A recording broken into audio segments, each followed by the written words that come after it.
Hello students, let's see this question. The question says the correct principle of adsorption chromatography is.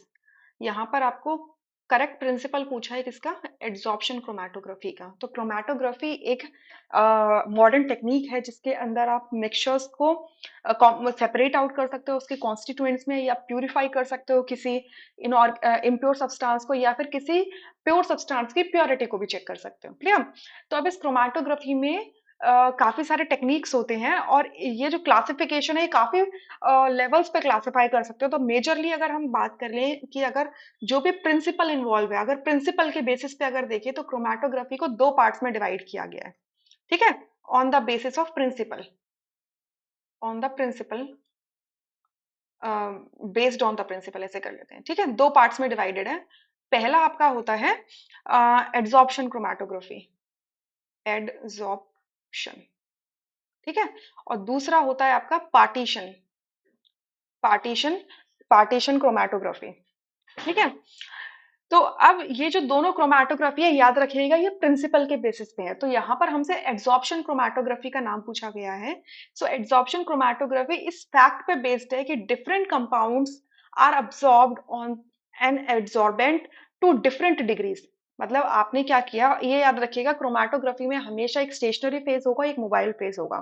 ठीक है, तो stationary phase पर अगर आपने सर्टेन सब्सटेंसेस को इम्प्लांट करा है या फिर उसे इम्प्रैग्नेट किया है, तो उसके बाद में वो उस पे आप मोबाइल फेज अगर डालोगे, तो उस मोबाइल फेज की प्रेजेंस में, या ये कहें कि वो जो सब्सटेंस आपने डाला है किस पर, स्टेशनरी फेज पर, उस स्टेशनरी फेज के साथ में जो भी आपने सब्सटेंस डाला है उसके अब्सॉर्ब होने की टेंडेंसी डिफरेंट डिफरेंट होगी। ठीक है, मतलब हो सकता है कि आपका जो भी स्टेशनरी फेज आपने लिया है उसमें आपका कंपोनेंट ए बहुत ज्यादा एड्सॉर्ब्ड है, स्ट्रांगली एड्सॉर्ब्ड है, और कंपोनेंट बी वीकली एड्सॉर्ब्ड है। ठीक है, तो यही बोला गया है कि different compounds are absorbed on an adsorbent to different degrees. ठीक है, तो याद रखिएगा जब भी एड वर्ब आता है, दो वर्ब्स होते हैं, दो शब्द होते हैं, adsorption and absorption, A B and A D. A D जब भी होगा तो सरफेस फिनोमेना बताता है, और ए बी जब भी होगा वो बल्क फिनोमेना बताता है। तो एडजॉर्प्शन क्रोमेटोग्राफी सरफेस फिनोमेना है। ठीक है, सरफेस से रिलेटेड केमिस्ट्री है। तो करेक्ट प्रिंसिपल यहां से क्या होगा, देखो पहला लिखा है the components of the mixture should be more soluble in an organic solvent than in water. ठीक है, यहाँ पर बोल रहे हैं जो कंपोनेंट्स हैं किसी भी मिक्सचर के, वो ऑर्गेनिक सॉल्वेंट में ज्यादा सॉल्युबल होना चाहिए वाटर के कंपैरिजन में। तो यहाँ पर आपने एक मिक्सचर को दो तरीके के सॉल्वेंट में डाला है, ऑर्गेनिक सॉल्वेंट में एंड इनऑर्गेनिक सॉल्वेंट, या कहें वाटर के अंदर डाला है। तो यहाँ पर वो क्या होंगे, सॉल्युबिलिटी दिखाएंगे, यानी कि बल्क फिनोमेना होगा, सरफेस फिनोमेना नहीं होगा।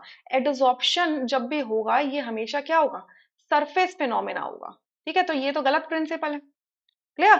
सेकंड में लिखा हुआ है the components of the mixture should B steam volatile and immiscible with water.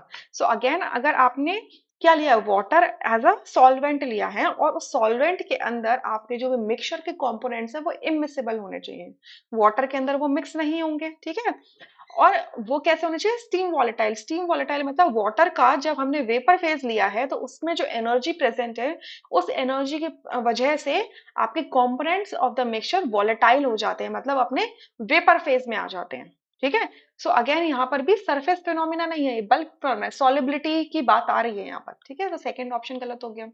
Third में लिखा है the components of the mixture are absorbed on an adsorbent to different degrees. ये बिल्कुल सही है, बिल्कुल यही प्रिंसिपल होता है एड्सॉर्प्शन क्रोमेटोग्राफी का। ठीक है, फोर्थ में लिखा है the components of the mixture have a high boiling point. यहाँ पे बॉइलिंग पॉइंट की बात आ गई है। या तो अगेन बॉइलिंग पॉइंट और सरफेस फिनोमेना एड्सॉर्प्शन क्रोमेटोग्राफी दो डिफरेंट चीजें हैं। यहाँ पर बॉइलिंग हम हीटिंग अप करेंगे ही नहीं एड्सॉर्प्शन में, राइट? सो फोर्थ ऑप्शन भी रूल आउट हो जाता है। So only third option is the correct answer, rest are incorrect. I hope you understood this question really very well. Thank you.